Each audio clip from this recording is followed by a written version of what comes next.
Well, this is a picture, an illustration I created for my book, Raw Chi. I wrote a book about raw food and tonic herbs together, and I have it at my table. So this shows the light coming from the sun and hitting this man, and this is called gathering chi. We're gathering chi into the body. Gathering chi from the sun as biophotons, which transforms into vitamin D and other things, and then gathering chi as food. So the gathering of the chi goes through our skin, in our eyes, and then the gathering of the chi food goes into the spleen meridian, which is viewed as a pot of tea, and the stomach is viewed as a pot of tea, and under the stomach is the spleen and pancreas, which are viewed as if at the stove of our bodies, the flame of the stovetop there. This flame needs to be hot and warm, and the solar plexus is right here, feeding that. And the microcosmic orbit then is going to be bringing this energy around the body. When this flame is hot, we have chi. When chi is cooking down what we've eaten, this raw food, and breaking down the cellulose and getting the iron out, which is, I hope I have time to talk about the iron equation here, especially in cases for women. When this is thoroughly hydrolyzed via the process of the metabolism by the spleen and pancreas, enzymes, pancreatic acid, all that stuff,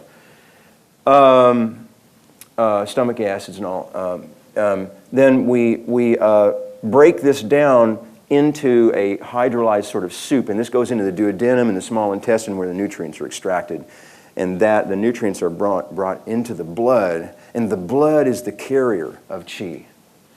Now, let me state why I have the lungs here in this picture, because the lungs are the beginning of chi. Right here you have the diaphragm, and when we take a deep breath, we go like this. And the lungs push down on the diaphragm. Now the liver is directly below the diaphragm. And the liver is the place where all the blood that's gone through out the arterial system and come back the vascular system, then the blood sifts through the liver to get rid of stagnant energy, which is, we call chi stagnation, what we consider to be the root of disease, is chi stagnation. So the liver is there to filter that stuff out. So now you've got this devitalized blood called blue blood, right? That's why the veins are depicted as blue. That's why the arteries are depicted as red, because the arterial system is coming out of the heart, and then the vascular system is bringing it back.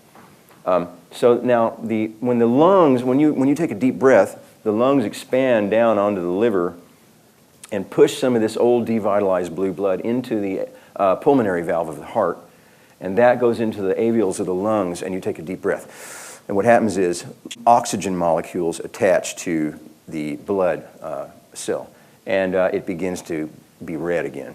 Then the blood is pumped back through the aortal valve of the heart, and one of its next stops, primary stops, is through the splenic arteries.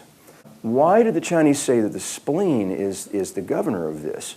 Because when the blood goes through the splenic artery, first goes through the spleen is a reservoir of red and white blood cells, where the white blood cells, which are our defense system, phagocytize any old red blood cells that are no longer viable and remove them. And so then from the spleen in other words, it tailors the blood so that only vital blood leaves the spleen that can hold hemoglobin.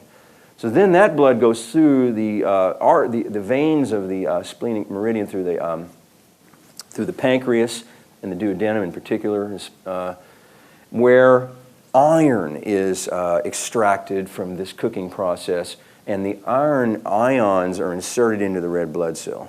And that is what makes the blood cell red. 4 iron ions in the center of the red blood cell, and some oxygen molecules attached.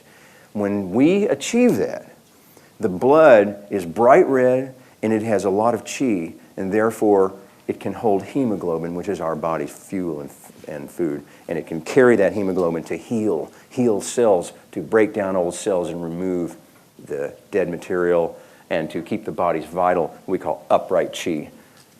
Blood with chi in it, with the iron ions and the oxygen molecules attached to the blood will go up. We'll have a nice glow in our face. Our hands and feet will be warm. And for women, you won't have so much blood trickling down because the body will be warm. It'll be keeping the blood up. And so at the end of the moon cycle for each woman in the month, You have a light loss of blood, and without all the other problems with this darkness and dark blood and all that stuff. And so this is really important that this is happening.